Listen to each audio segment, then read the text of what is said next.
So I'm pretty sure one of the most interesting developments recently has been the fact that the judgment of society on what's considered smart has changed faster in the last 2 years than most probably in the last 20, right? Building software used to be the flex. Well, now ChatGPT can do it, a Cloud bot can do it, AI can do it. So the real flex has become distribution. And this shift becomes a lot more obvious when you kind of look at what people are calling vibe coding, right? Most of you guys have probably heard of it.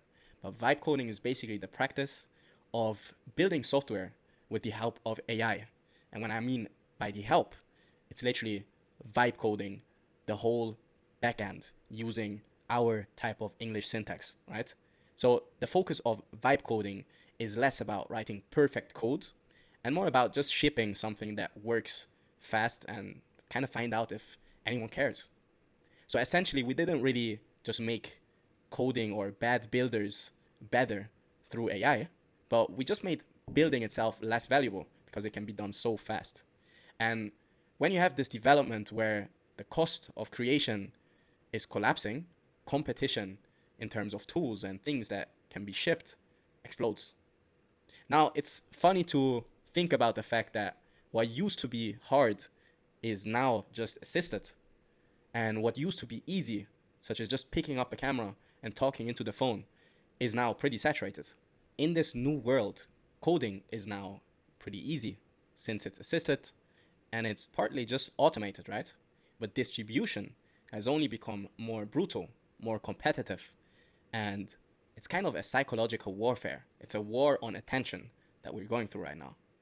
Now, the task that looked easier, which was distribution, has quietly become the hardest problem in business. There already are millions of apps and tools and SaaS products, and this number will only speed up and increase over the next couple of years. Now, everyone can kind of build, everyone can ship, and attention is the scarce resource. And if you compare attention to code, it doesn't really scale up the same way. Now everything is kind of different. There are no longer just a few loud voices online. There are actually hundreds of thousands, if not millions. And soon, this number is going to increase. People are actually catching up. Just think about it in your own environment. You probably know of people who have decided to take this journey of content on quite of a serious level. And right now, every person gets AI leverage. They can even use AI in order to create content a lot faster and even ship this content a lot faster. So every niche essentially just gets infinite content, and every opinion can get amplified. With that, in my opinion, we didn't just enter an attention economy. We kind of entered a battlefield or a warfare, as I mentioned before, because your competition is no longer just people like you. Now, it's kind of everyone with an internet connection multiplied by AI. And this just simply leads to the fact that quality alone doesn't really win. Consistency alone doesn't win. Intelligence alone doesn't win. Distribution today is hard because platforms are not only crowded, but the algorithms, they reward engagement, not truth. Your content is essentially competing with half-naked OnlyFans models on there, or with super addictive stuff like Italian brain rot or conspiracy theories, right? So your attention span is fragmented, which is once again just difficult when you think about distribution. And trust is pretty diluted. I'll come back to trust. I think that's one of the most essential elements for the long term when it comes to content and distribution.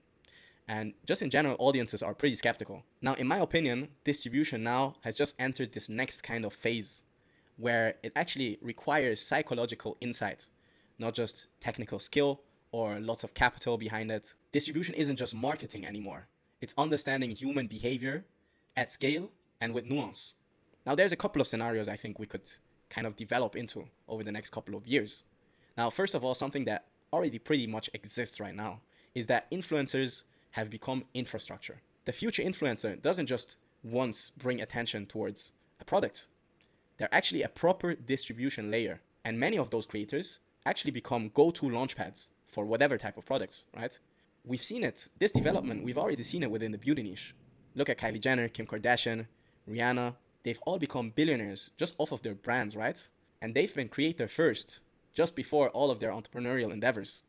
Now, in my opinion, you kind of get the development where businesses are kind of forced to rent trust and not just spend on ads. As a business, you want ownership over the audience, probably even more than you want just ownership over the product. A good way of putting it essentially is that creators have become their own media companies and their products are just secondary assets. Another development is basically that products become content first. The best products won't necessarily just start with codes. They'll start with an audience. People or companies will essentially validate ideas through content. They will ship it pretty fast because attention exists. And they will kill ideas pretty early if distribution fails. I've seen this myself with friends who are active within the dropshipping niche. And that's something that myself, I've also had experience with. The number one goal was to get some traction. And the copywriting and the ad creatives were actually the most essential element of that, right in the beginning. Now, in the future, if not already today, distribution comes before the product. Another scenario that I am already kind of seeing happening right now is the fact that people, they still have that kind of sense and understanding of differentiating AI content from real content. Even though that differentiation might come closer and closer to each other, I still think a very deep relatability of someone's content becomes pretty rare. And taste and nuance is basically what becomes more valuable, right? And at just the backbone of everything is the trust. And trust only compounds. If you look at someone's content now that might have been active for just a couple of months, that doesn't really mean shit to you. But if you see a person put out content year after year after year, and they don't pitch you something very obvious, it just creates a type of trust off of the back, which you can basically just launch whatever you want, right? It becomes a new digital form of extreme distribution, a weapon, a competitive edge that no one else really has. Now, what does that mean for entrepreneurship? I think entrepreneurship is shifting from execution heavy to perception heavy. The whole idea of shaping perception around your product, around your company, becomes increasingly important. I think some of these key shifts also include that obviously builders without distribution are pretty much just capped.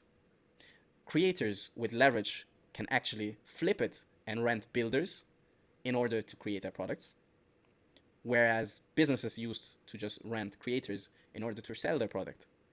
Now, MVPs matter definitely less because it's just way more easy to get one going. However, the momentum that you see with all of these MVPs and the market feedback that you can actually get is probably the more important thing instead of just the quality of the product. Speed in general and speed of iteration is becoming more relevant because that's one of the only things that you can still properly compete on with other people and obviously find product market fit faster than anyone else. And then, as I mentioned before, trust and an audience first type of company, they're just going to win. So I think the best startups over the next decade, and it's difficult to just generalize because I think there is still a certain amount of skill required, especially when it comes to tech-based products or data-based startups, right? But overall, I would say that the best startups of the next decade will look kind of less like engineering projects and more like just media companies with products attached. I mean, look at Cluely, for example. I see the Cluely's founder talking about why he's wearing a Cartier bracelet. Just because I know that he's trying to put out as much content as possible such that people can relate with him. So I probably went on Cluely's website once or twice, but I've seen this guy talk so many minutes or hours probably by now. So that's a very good example in my opinion. Or look also at Hormozi. I mean, the guy had a successful $106 million book launch. And all we know Hormozi for is his content. So even the way you sell books nowadays is just content based. And I think this idea of having a lean team of engineers, of people that work on strategy, is just going to be ever growing, whilst on the distribution side, you're probably just going to ramp things up pretty fastly. And I think the startup bottleneck is no longer, can we build this? It's, can we get momentum? Can we get this thing going, right? And what does that mean for individual skill acquisition, right? Because some of you guys might know, but my motto for my 20s and 30s is just to dedicate myself in order to gain and master super useful critical skills. I think focusing on that will eventually lead to just some crazy success. So what does it mean? I think the older type of optimization would be to optimize on technical depth. It would be to perfect preparation. It would be to wait to be ready before you go out there and allow yourself to fail, right? But the new optimization is just to ship publicly, to learn even in public, and to build leverage over time. I don't think we're too late, but if you're not going to take this super seriously, I think throughout the next 5 to 10 years, probably even earlier, you're going to be forgotten. Your digital leverage is going to be non-existing because it's just so overcrowded. It's already overcrowded, right? I still think there is some room for you to build an audience online. It might take you 10 years now instead of just 1 or 2. But if you dedicate yourself, I think it's worth it because coding is becoming just a multiplier.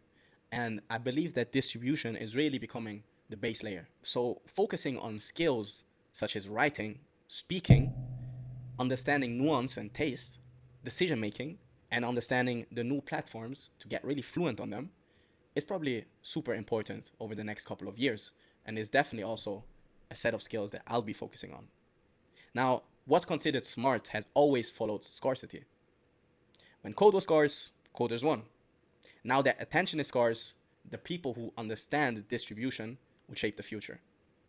The question isn't can you build anymore, it's can you get people to care.